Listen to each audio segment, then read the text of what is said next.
Welcome in, everyone. UGA Football Live with JC Shelton. That is former Georgia tight end Artie Lynch joining us right around Christmas time. And he's on a break, and he's thinking about college football playoff. And, folks, it's the first year of the 12 team. We have our first game on Friday, Indiana, Notre Dame. The winner will play Georgia in the Sugar Bowl. We're going to get into that. But first, Artie, I want to start it off with a little Georgia high school football. And I myself was so impressed with this future Bulldog, I had to mention him. Landon Roldan, North Oconee, undefeated season, state championship. Dude, he was just all over the field. And I'm really excited to watch him in the red and black. And I think, Artie, we've struggled with gotta have it guys this year, as you like to call them, as we've now coined the term on UJ Football Live. And a lot of drops, some playmaking ability that's, been down this year for sure. And watching this kid, I couldn't help but think of what he could do in an offense that needs playmakers. And, David Pollock is an assistant coach there for North Oconee. Just a fantastic season for those guys. But listen what this kid did. 76 catches, 1,369 yards, 20 touchdown catches, ran for 13.1 per carry. Another 184 yards and 4 scores on the ground. Also played DB, multiple pick sixes, sub 4.4 guy. Just really excited. I wanted to note his performance. I think it's worth talking about and having those gotta have it guys already, because you played with a ton of those guys. And I feel like you see this in high school already at this level, and Georgia high school football is no joke. Getting this guy into Athens, I think, is going to be really huge. I don't know if you called any of that state championship performance already, but highlights are going to be going all over social media when this kid comes into Georgia soon. Yeah, I think I did not. We don't get the Georgia state championships on TV here in the Northeast, although they probably should.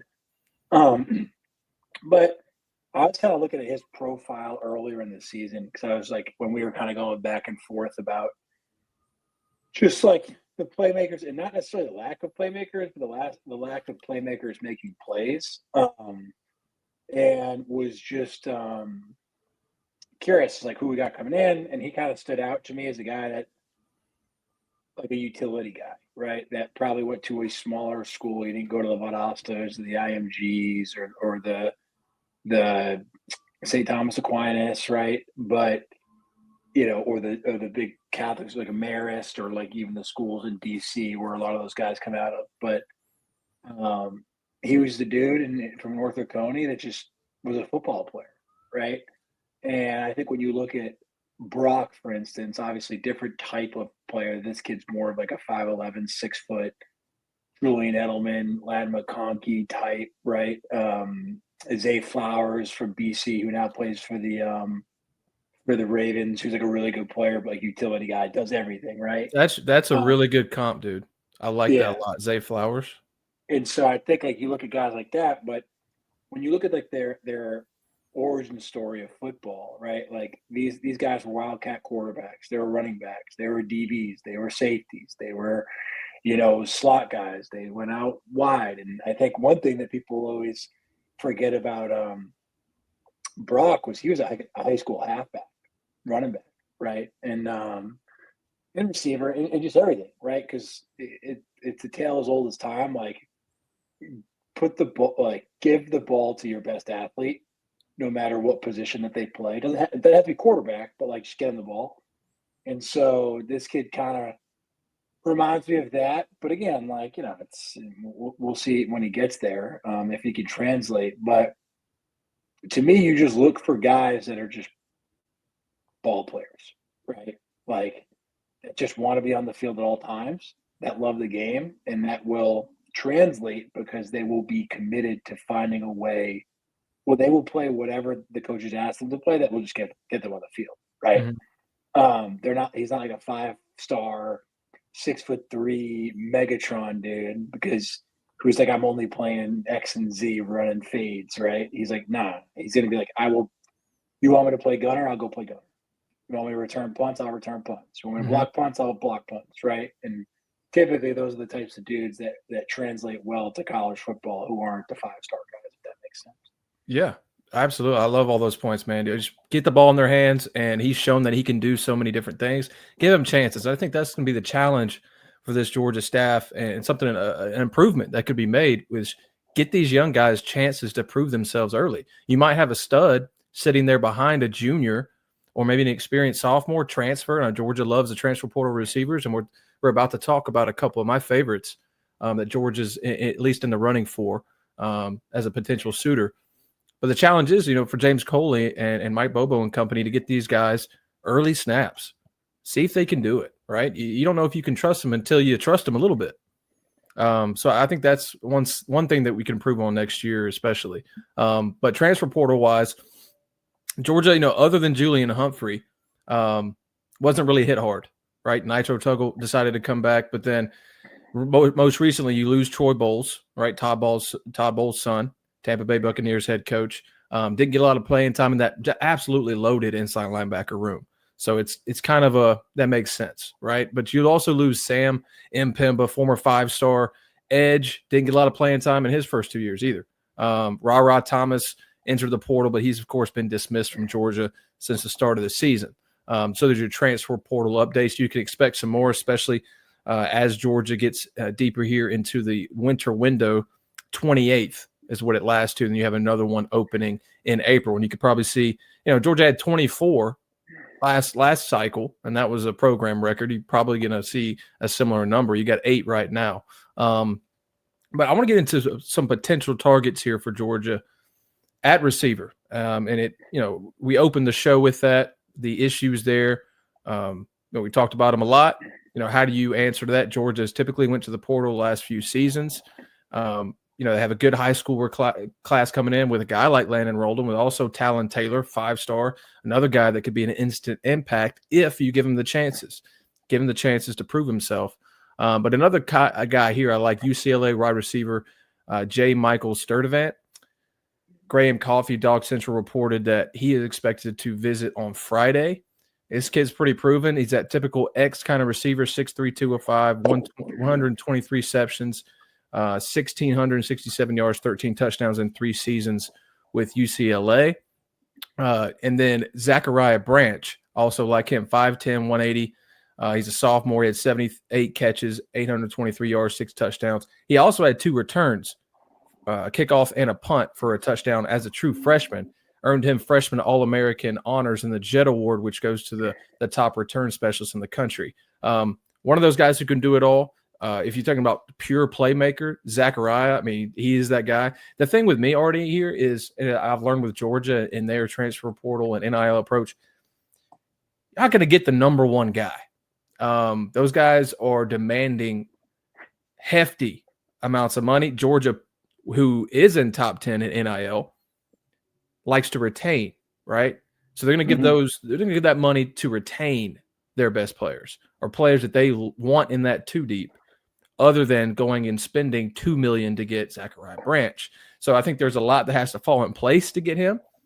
More confident in landing a guy like Sturdivant from UCLA, who's not going to demand that top end. But Zachariah is one of those guys who's a pure playmaker wherever you put him.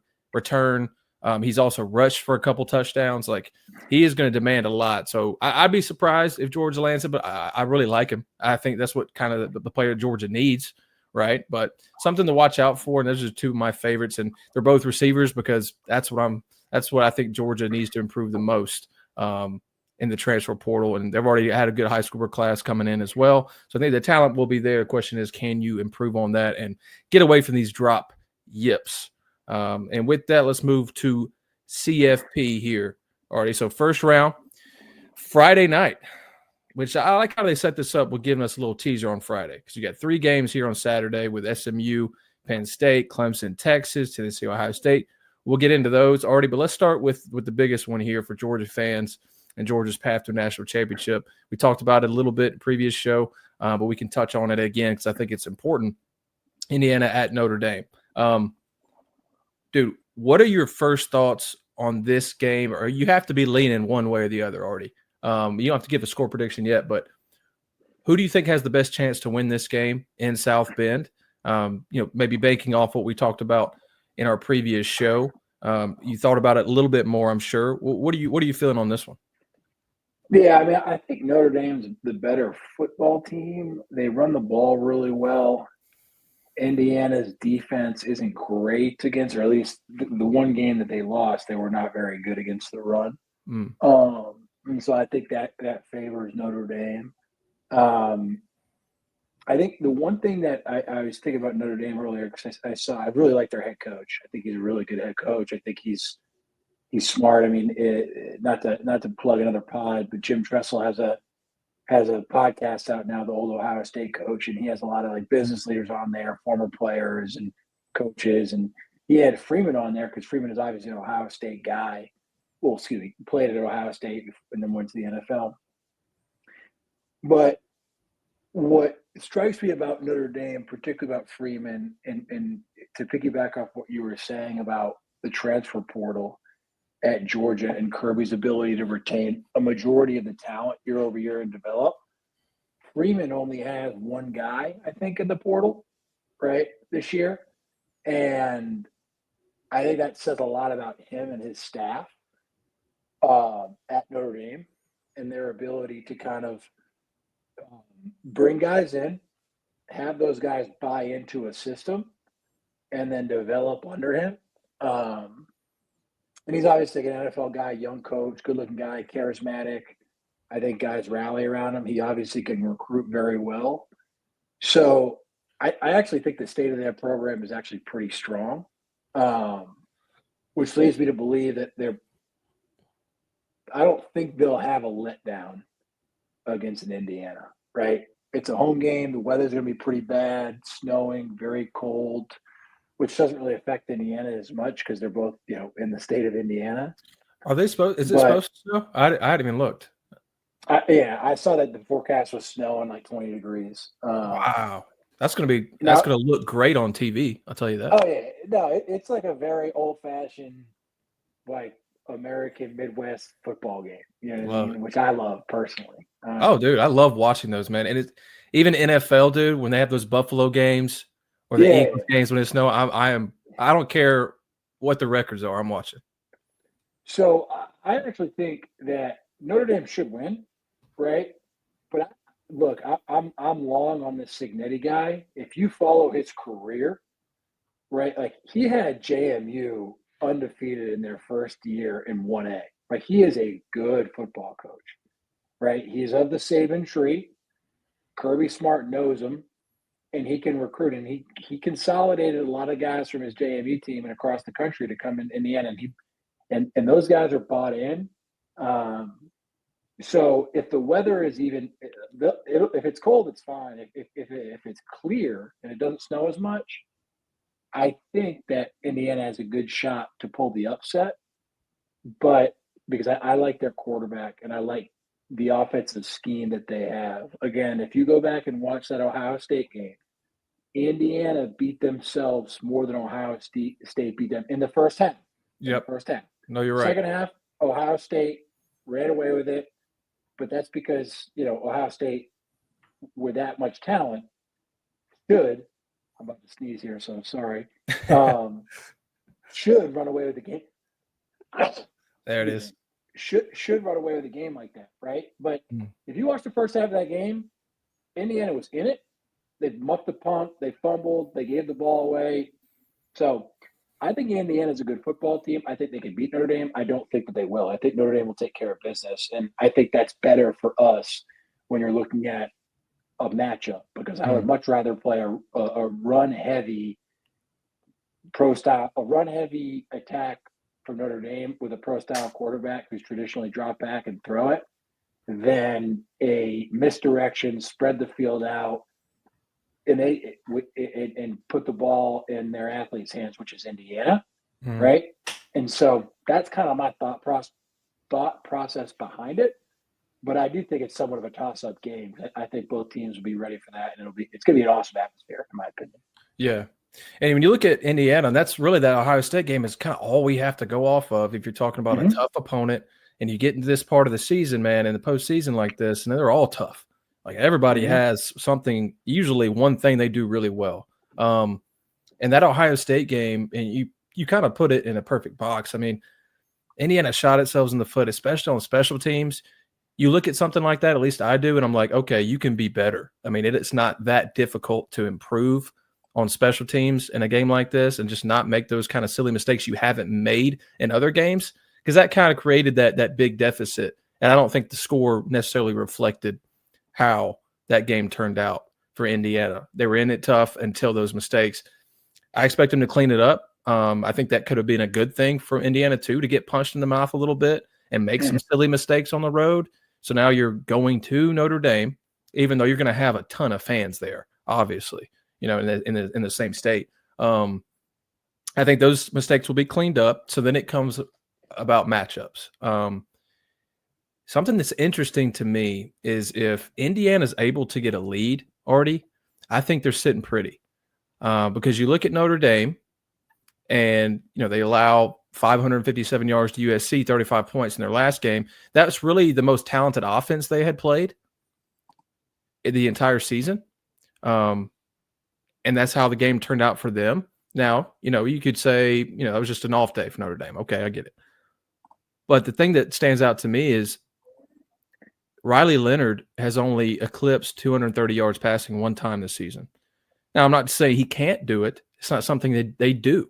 He hasn't been asked to do it. So if they get to a point where it's late in the game and, you're down 10 or even 7 real late and you have to go pass to win it, I think that's not where Notre Dame wants to be. And I think that's where Indiana wants to be with Curtis Rourke, because Curtis Rourke he's played really well, man. That RPO system they do as well has given a lot of problems. Defensively, they've it's crazy, man. Obviously, they got beat on the line of scrimmage against Ohio State, but they are the number one rush defense in the country. And you could say schedule or what have you, but they have shown that they can be effective there. Got to stop Notre Dame in that aspect to get opportunities, but put Riley Leonard in those situations. He hasn't necessarily been put in this season a lot.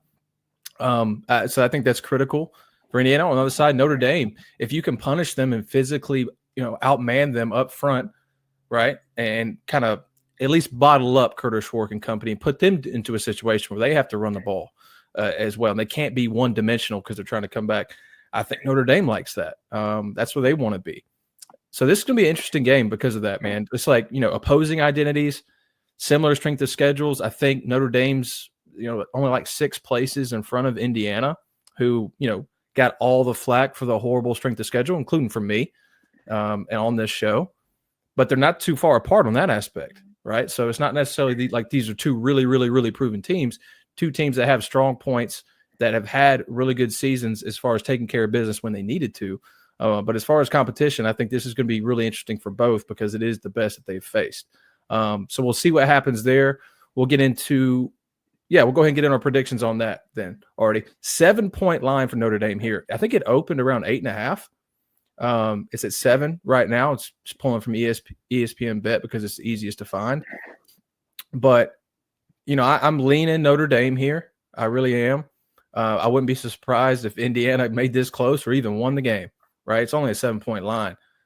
I'm going to take Notre Dame to win the game. Give me Indiana points.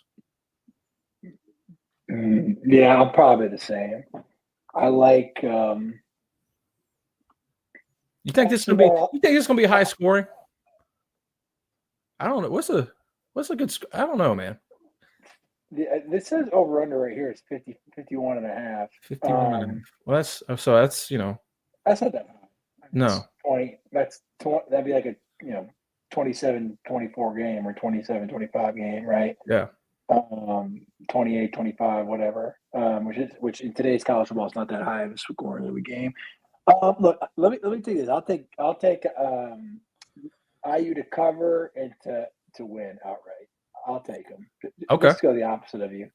Because I really do think it's somewhat of a toss up, if you will. Yeah. Notre Dame should win, but I think Indiana's a good football team. I know their schedule's not that hard, but I watched a lot of JMU, ironically enough, when Cignetti was there, just because when they got bumped up, I thought that was interesting, and they had a good program, 1AA. But typically, when teams make that initial jump, it's tough those first couple of years. Yeah. And I remember, I think he was 10-0 his first year in, and there was a big controversy that they were undefeated and ranked. and because of a silly NCAA rule, Yep. they couldn't go to a bowl game, right? Hmm. And I'm almost positive he was 11-1 the next year, and then I think 11-1 again. He was there for like 3 or 4 years. But when you do that, like I know the Google Me thing is was a big kind of meme thing, but he's a good football coach and he knows how to win and he's won championships. So obviously not at the highest level, but he knows what it takes. So Yeah. I And I like think Indiana. and I think confidence too. Like this Totally. Indiana team's going to have confidence just because look at their head coach, right? Mm-hmm. Good teams take on that mantra of the head coach. Georgia famously have done the same thing with Kirby Smart.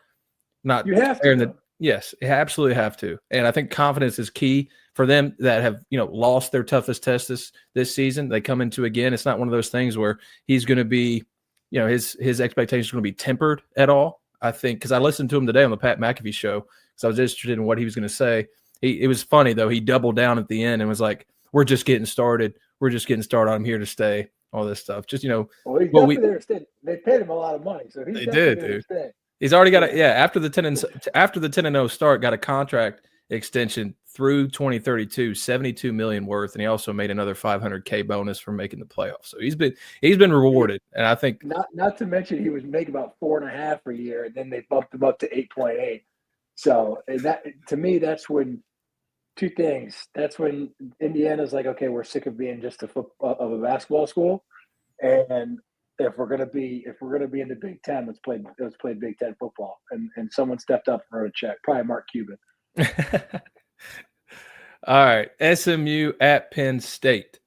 Penn State getting 8.5 points here, man. Interestingly enough, dude, there is not one line under 7 points for the first round.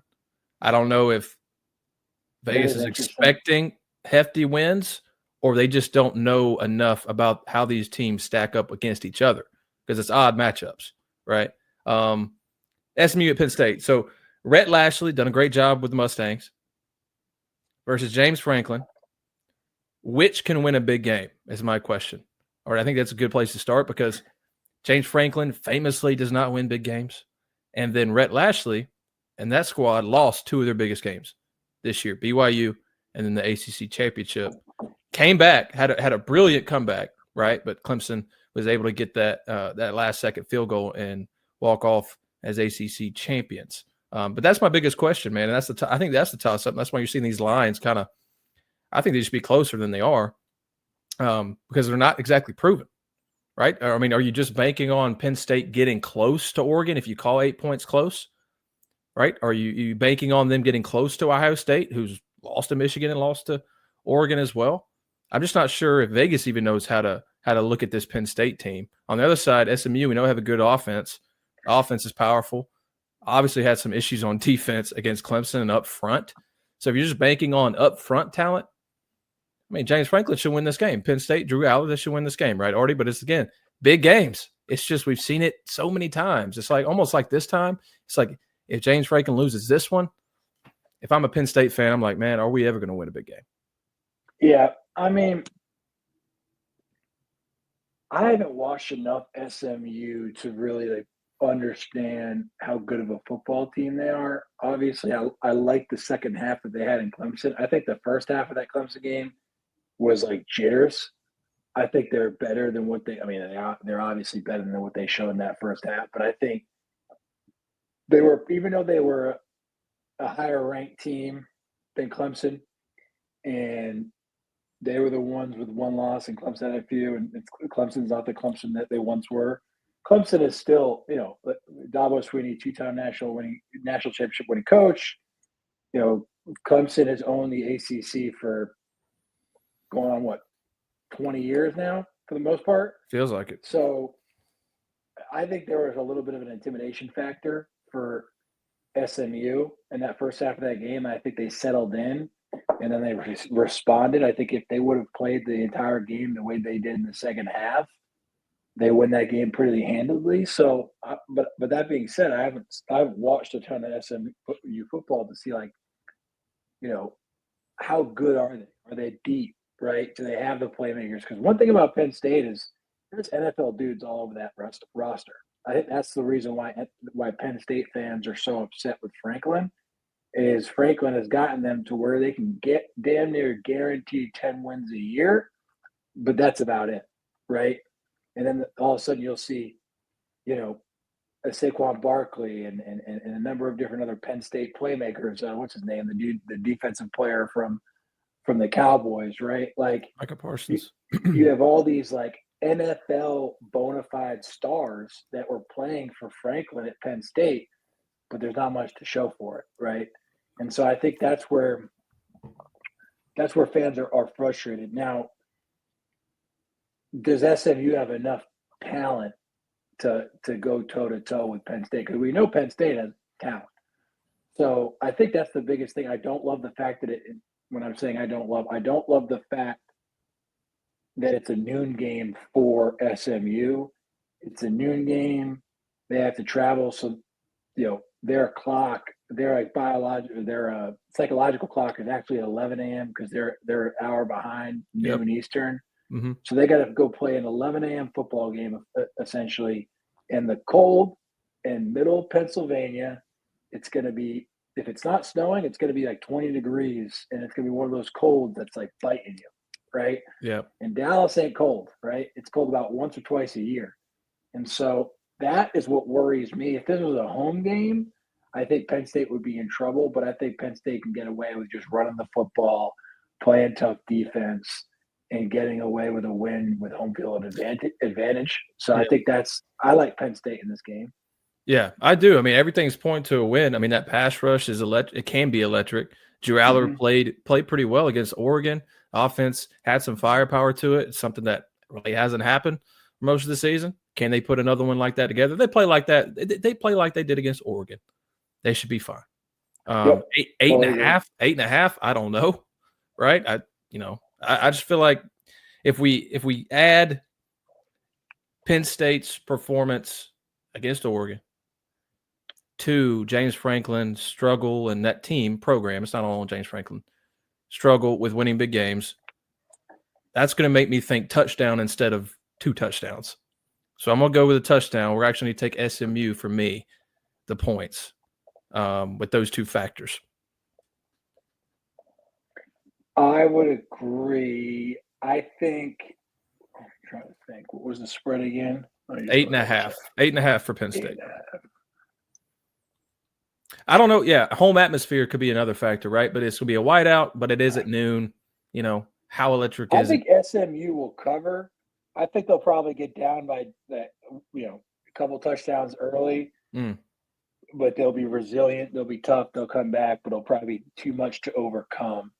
54.5 is kind of a lot. It's almost like their offense takes on a new level of effectiveness once they're down, once they got to go get it almost. So I could see that. I think SMU is going to be a very good football program and work themselves back to being the program that they were 30, 40 years ago before the death penalty, because there is so much money at SMU. Like, the alumni base is very, very wealthy. They want good football. They've obviously made the change to the ACC to get an automatic bid. So, but I do think it's young, right? They're going to pay this coach to have him stay. But I think there's been too much change this year for SMU, from switching leagues to, growing the confidence to like they were supposed to be here. Maybe they overcame that with the Clemson game, but I think, the fact they lost the Clemson game, there's probably a little psychological hump they haven't gotten over yet. I do think they are going to – I think the ACC lucked out getting them the way they did, and it was smart, because I do think that's going to be a very, very good football team and football program for the next, really, as long as they want to be.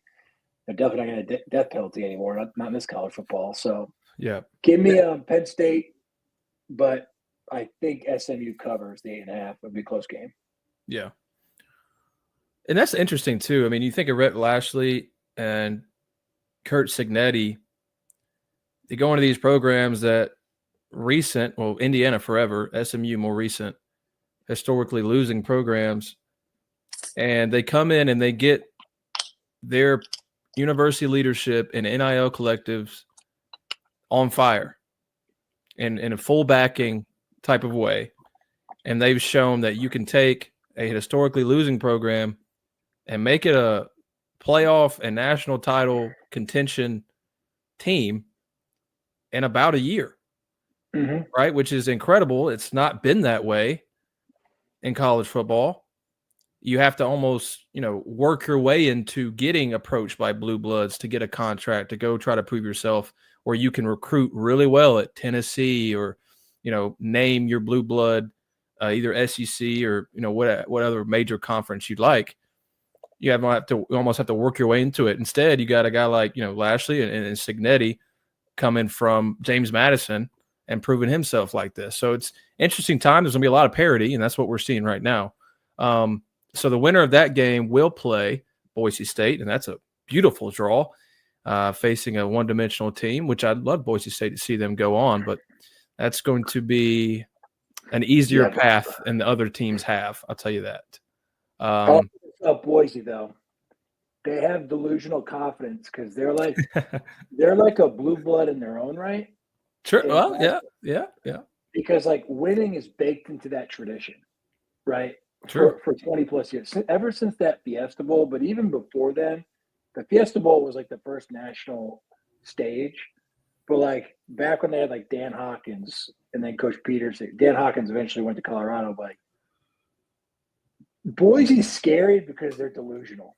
They're delusional enough to we're supposed to be here, and B, we can beat you because they have it in their history. SMU, I don't think believes it yet, even though SMU's probably a better team than Boise. Whereas Boise's we're better than Alabama, right? Or we're better. It's kind of like what Gonzaga is in basketball. It's this weird, funky team out in the Pacific Northwest who plays in a weird conference, but then they go play Duke, UNC, and they're Duke and UNC they're our doormat, right? We're supposed to be here beating them. So I don't want to play Boise State, even though I think on paper, we would beat them, but they beat them pretty handily. But you don't want to deal with a delusional crazy person in a fight. You know what I mean? That's a good point. I wonder if that's going to play any factors. We'll see. And that's a beautiful part about this playoff, I think. Totally. We can talk about it till we're blue in the face, but we'll see what happens on the field, man, because there's a lot of different factors that don't happen in the regular season that are playing a part in these matchups. So the winner of SMU Penn State will play Boise State. Clemson at Texas. Interesting one, right? You got, I think, two notes that stand out to me here that I dropped in for us already were this Clemson offense. It's had its games. It did well in that first three quarters against SMU. Kind of took the foot off the gas pedal and allowed a comeback, but it did what it needed to do, and it hit the game-winning field goal for a game-winning drive. They struggled against premier defenses, and Texas has that. Talk to Georgia fans. I think that's one thing that we can agree on is that Texas defense is powerful. They have a lot of really good playmakers. They're tough, right? Explosive plays. They limit them for the most part. Telltale signs of good defense. So Clemson against defenses like that, against UGA, against South Carolina towards the end of the season when they were really firing all cylinders. 3 points versus Georgia, 14 versus South Carolina. The 14, I think, stands out more already because that 3 points against Georgia came in the season opener. Teams are different now. I guess my question is, can Clemson score enough points? Right? Because, Texas and that defense can also help that Texas offense so much in scoring. Ewers, Manning, Sarkisian, that's the other side of it. How do they approach it? Did they try to out-physical them and kind of do what they did against A&M, where they ran for almost 300 yards? Obviously couldn't do that against Georgia. I think they will be able to challenge Clemson more in that facet as far as running the ball. It's going to be an interesting matchup, man, because I know the talent that Clemson has on the defensive line and that defensive front with some, all freshmen, all-American guys last year. They're sophomores now. You got Barrett Carter there on the inside as well, some good DBs. That's going to be interesting, right? Because I could see Clemson really, really playing well in defense, which makes it a game at that point. I just don't know how many points Clemson's going to be able to put up. Yeah. And this line's 12 points, dude. 12.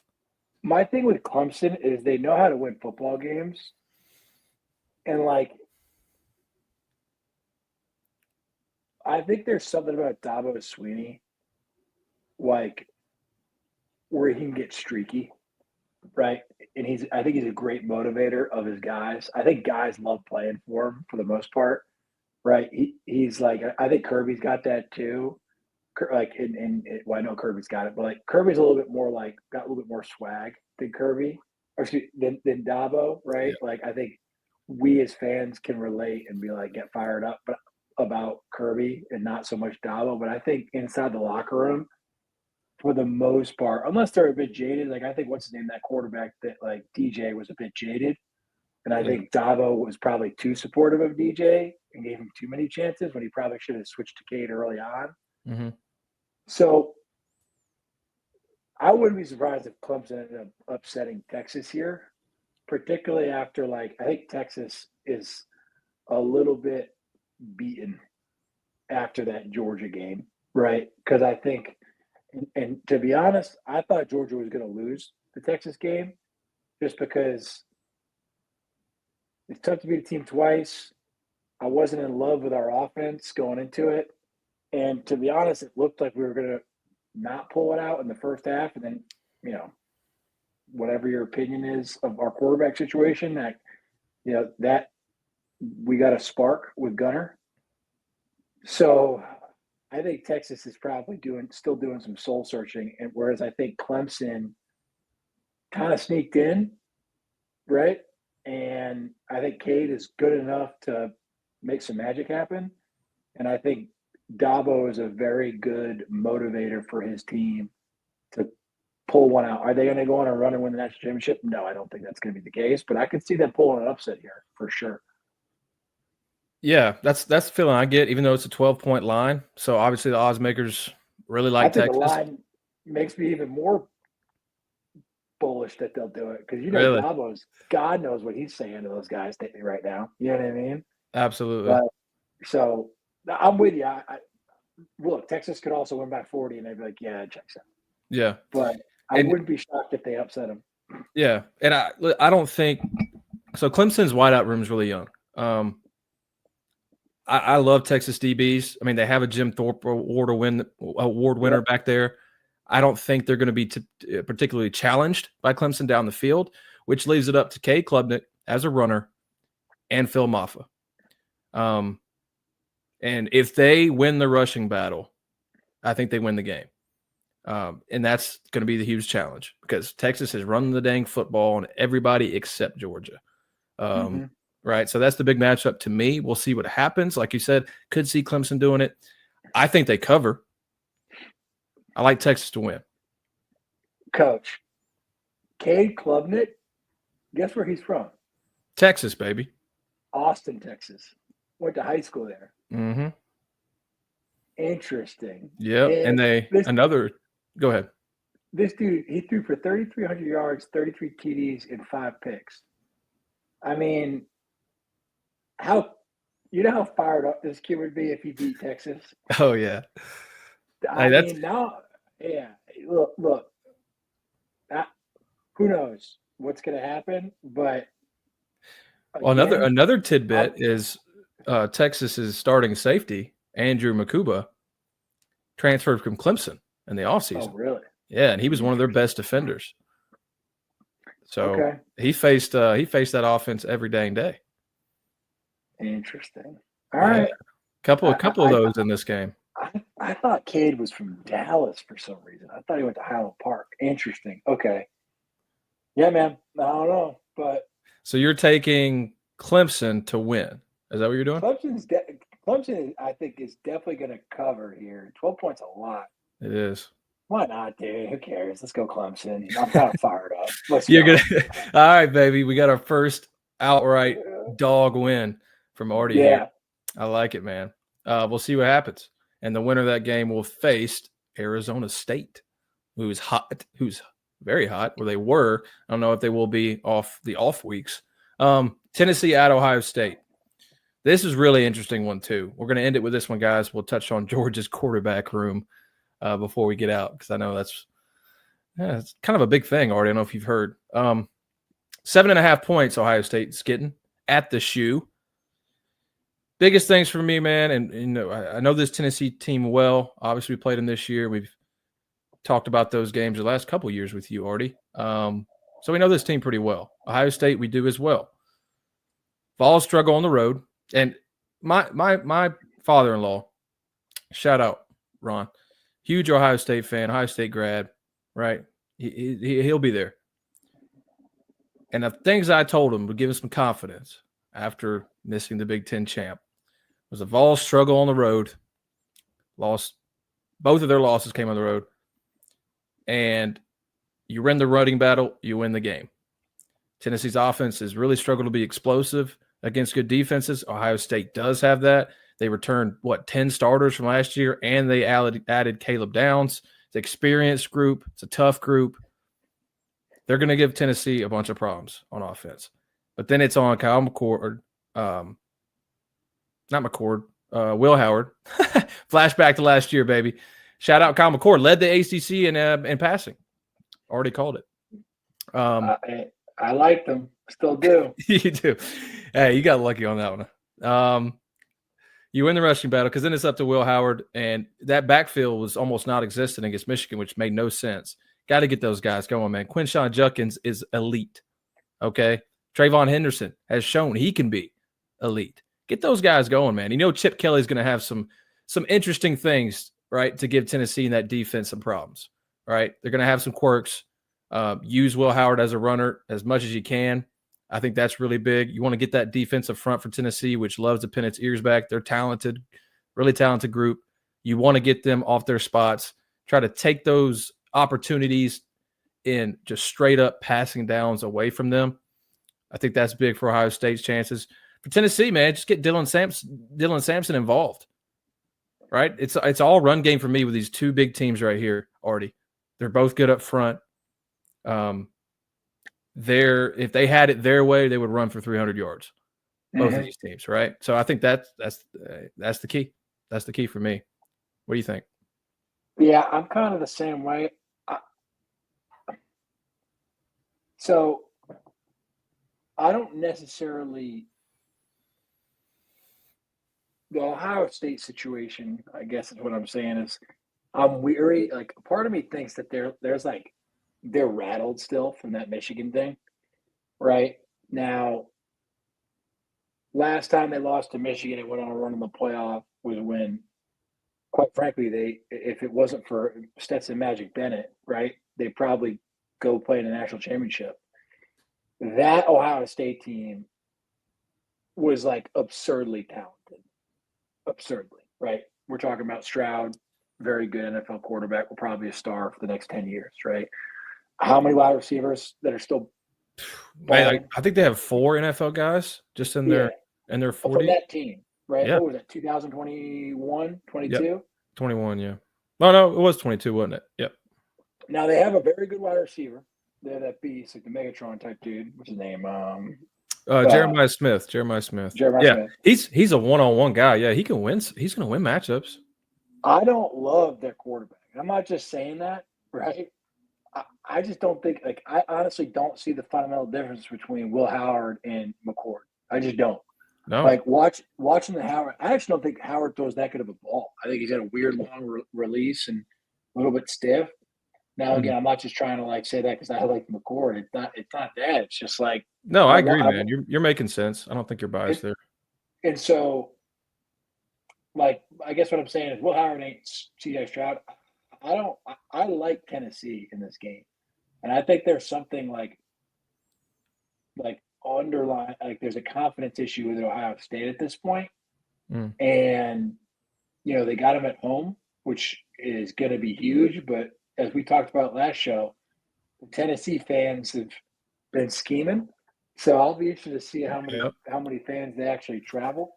But I really think that this is a coin flip game. I don't know why it's 7.5. I think this spread should be I think the spread should be 3.5, 4. Yep. So Ohio State will win, I think, but it's going to be close. I'm talking like a 2-point game. So Tennessee will cover. Okay. I can see that definitely. You're talking about Will Howard, and this brings me back to my preseason questions for Ohio State because we were talking about the rankings at that point. Ohio State came out number 1 in the AP. Georgia was number 2. Or no, the coach. It was either the coaches or the AP. And I was like, well, we're just assuming that Will Howard's really good because you can't go very far without a quarterback, an elite quarterback, at least elite decision maker. And he has not been, one, an elite playmaker, two, an elite decision maker. That is what hurt them against Oregon, if you remember. It's what hurt them against Michigan. They could have won that game against Michigan. They were very, very close. We're acting like it was, it wasn't a dominant performance.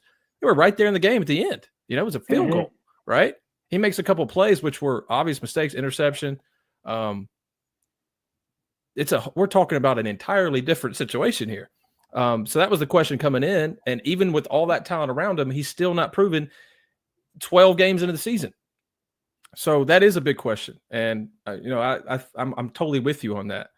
Right. And I think it even puts me more on Quinshon Judkins and Trayvon Henderson, and then use his legs. Will Howard, you can use his legs. He's a heck of an athlete. That's one thing I'll give him. Heck of an athlete. He can scoot when he needs to. I think he's got good vision as a ball carrier. I think Chip Kelly is the guy to do it. If you're going to pick one guy to say, hey, call this game and let's not drop back to pass and put ourselves in horrible situations most of the game. We'll pass when it's there, play action. Let's get this run game involved in different ways, motions, get our playmakers the ball. Jeremiah Smith, if he's got a one-on-one, chunk that guy. Let's see what happens because he's come down with most of them this year. Tennessee, you're talking about quarterback Nico and just freshman mistakes. I think he's a really good player. He's going to be even better the more experience he gets in. But just freshman mistakes like, ball security is a big thing for him. I think he's got 5 fumbles this year. Interceptions haven't been a lot. I think it's like 7 or 8. But ball security is a big thing for him. Ohio State, you got the guys up front to do it. Can you get them rattled enough? That's the question for me. And I totally agree. Also, this should be a 3.5, 4-point line. I don't know, 7.5 is because how many times have we seen SEC teams just whip? I'm talking about the top end of SEC teams whip others up front. So I could see Tennessee just dominate the line of scrimmage in this one. I could see that, right? We'll see what happens because Ohio State's got some dudes on there on the defensive line at least. I know they have injuries on the offensive line, which has hurt them. All-American center, left tackle, who is going to be really good for them this year. Missing those guys, how much does that impact? We'll see, man. A lot of situations there for this game, and it's going to be one of my favorites, absolutely. And the winner of that one will face Oregon. Tough trek for Oregon. I wouldn't want to face either of those teams. Let's touch this quarterback situation already. We gave some thoughts last week. We'll throw some more in here because that is the big talking point. And I was asked, we had a little Christmas gathering the other day, and I was asked by a couple of my friends about what I thought about it. And, I noted that, a large portion, at least what I've seen online, so who knows if it's large or not, but of the UGA fan base seemingly think that we're better off with Gunnar Stockton in. I disagree adamantly with that because you cannot – don't discount experience. Don't discount elite experience is what Carson Beck has. He's seen almost every situation now. He's come back from a lot of bad situations and led Georgia to wins. I think his career, if it's his last game at Georgia's career, is going to be thought of really in a positive manner. Gunnar, while I like his ability and I think he did help spark that team, and the offensive line played better, running backs played better. There were no drops in that second half against Texas. I think Georgia will be limited from a passing standpoint, a decision-making standpoint. Can he get off his first, second read if he needs to? So I think it's potential trouble if Georgia gets down against a really good offense, which Texas, as we've seen against 2 games against Georgia, they're not really that good. They couldn't block very well. Ewers was rattled, and Georgia's defense, took advantage of the matchups they had, and Gunnar Stockton made the plays that were necessary. Obviously, the bad interception. Mike Bobo did not let him throw the ball around after that first drive in the second half. So I think Georgia will be a little limited. But if that defense plays well and plays at that expectations like they have and how they played against Texas and the other times this season, I think Georgia can win. Georgia can definitely win the national championship, right? And I think they have the players that support Gunnar that can make enough plays. And I think it'll be close games. I don't think Georgia's going to necessarily blow anybody out that's not, Boise State if they meet them. No offense, Boise State. But that's where I'm at on that, Artie. I don't know if you agree or not. Interested.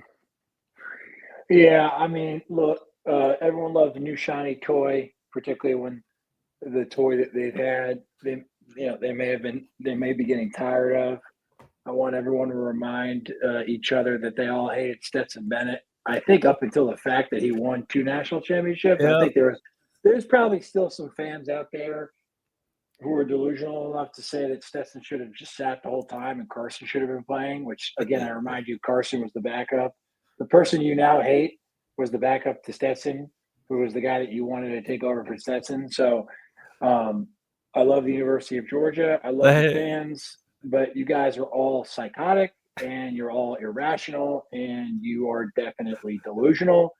That's why I love you guys. That's why the SEC is the best conference, because SEC football fans from College Station to Gainesville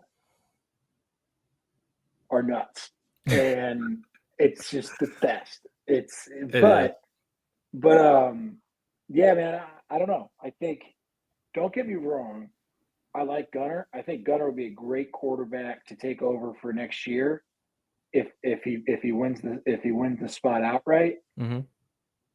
But there's a reason why scouts love Carson Beck. There's a reason why Carson Beck is a 24-3 starter or whatever it is, right? Like, there's a reason why he's projected to be first or second round.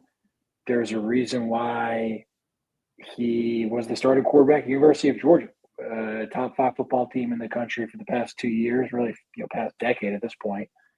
So I would say, just because you like the new shiny toy doesn't mean that toy is, the best thing that we got in the toy room or whatever, right? Or just because you like a new shiny tool, a new shiny thing, a new shiny car, right? Whatever you want the metaphor to be, I think you have to understand that, hey, the reason why we're in the position that we're in is because Carson Beck played some of his best football when he had to. Yep. And he was playing a heck of a game against Texas, Artie. The deep balls he was throwing. Mm-hmm. He was so accurate, man. I just remember seeing that and being like, if he keeps throwing those, we might drop one. We might catch one. Sorry, we're gonna drop some. We'll catch one. We'll definitely drop one. That's for sure.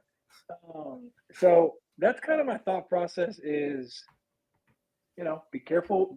Be careful, because I think Gunner can definitely get us there, but I think we are a better football team when Carson Beck is under center and his playmakers are making plays and he's protected. I think absolutely. I think that will be my response to people who are like, I'd rather have Gunner. I think we're still a very good football team and we're dangerous. We have the opportunity to win a national championship with Gunner. I think we are in a better position if we have a healthy Carson Beck under center. Yep. And that doesn't mean, and me and Art are not saying we can't win the national championship. That's not.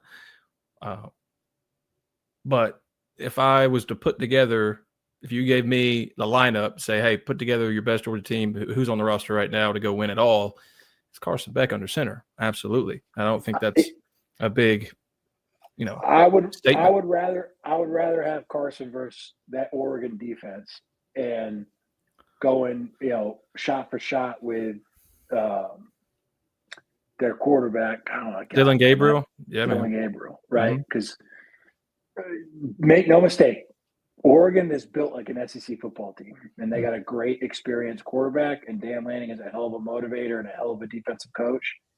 I would rather have an experienced veteran quarterback who has seen a lot of shit going against Dan Lanning than a very,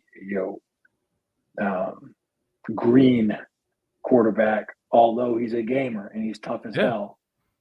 That's the nature of the beast, guys. So it's gonna be a different defense is gonna stay the same. It's gonna be a different offensive approach for Georgia. What that will be, we'll find out, right? But I'm confident that you put him in the right position, Gunner, he'll make plays, right? Just put him in the right position, right? You ask him to do certain things that maybe he's not developed enough yet to do, think that's where you get in those mistakes to where he's rolling out to his right, and one thing he can't do is throw a pick, and he chunks it anyway. That's where you want to avoid. And I think Mike Bobo absolutely knows that. And those guys know way more than us. And I think they're going to put him in a right position. And I think having Trevor Etienne back also boasts my confidence already. Yep. He is totally a Texas killer. Really. So the best team that we've played this year, both times, he's absolutely put on a heck of a performance in both of those games. So having him with Nate Frazier, hey, man, and a running quarterback like Gunner, I mean, that's what you could see. Hey, man, bust out that T-bone, baby. Let's go. Bust out that T-bone. Yeah, I like it, man. All right, we'll end it there, Artie. Good show, man. We'll see what the playoff turns out like this week. Obviously, watching Notre Dame Indiana closely. They'll face Georgia in the Sugar Bowl on New Year's Day at 8:45. That's going to be such a long one, Artie. Such a long one. But until I guess let's be back after Christmas. I think that's what we were thinking to preview the Sugar Bowl. We'll be back after that. Until then, everybody enjoy the holiday season. Enjoy your Christmas. Happy New Year, but we'll talk to you before then. And thanks for listening, as always, on YouTube at the Polo Sports Network, UGA Football Live on X and Facebook. So until next time, Artie, we appreciate you, man.